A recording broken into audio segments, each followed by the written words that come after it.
or drinkery, one or the other, Dennis and Gene.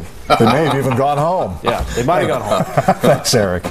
A new Seattle-based website is encouraging people to try something different by having lunch with a stranger. You sign up online, and by the next day, you could be having a midday meal with a random lunch partner. King 5's Ray Lane shows us why some think this is a great idea. At this Italian restaurant in Belltown, meet 28-year-old Alex Wischkowski. I think it's a great way to break up the day.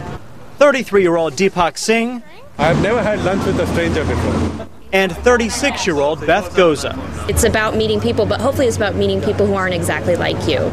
Because they're just meeting each other. They took a gamble and gave a new website a try that brings lunch partners to the same table. What happens after that is anyone's guess. To me, this is like the analog version of Facebook or MySpace, which is, I'm meeting people and learning what they're interested in, but I'm doing it in person.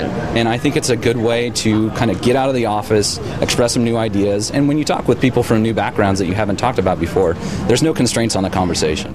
Alex, Beth, and Deepak back there say there was a little bit of trepidation in doing this, but that the idea of trying something new overwhelmed all of that. Plus, it broke that day-to-day lunch rut. Yeah, I eat at my desk half the time. Literally. All I know is where the people are going to be at lunchtime, what day, and that they want to have a good conversation. Brian Dorsey is the self-professed computer geek who created Noonhat.com as a hobby. Pick a date, choose an area, and he'll put you in touch with some people you can break bread with.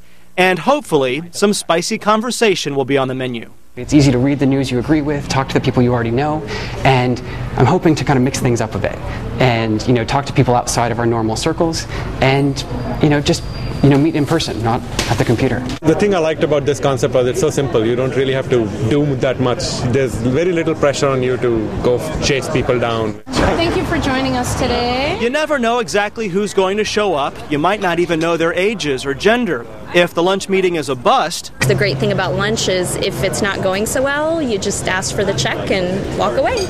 But today's sit-down went just great. In Seattle, Ray Lane, King 5 News. The website says people should only meet at public places, and that if you feel nervous, bring a friend to that lunch. The story came to us from Citizen Rain, a collection of local blogs that's keeping the pulse on Western Washington. We bring in Jeff. We know him well.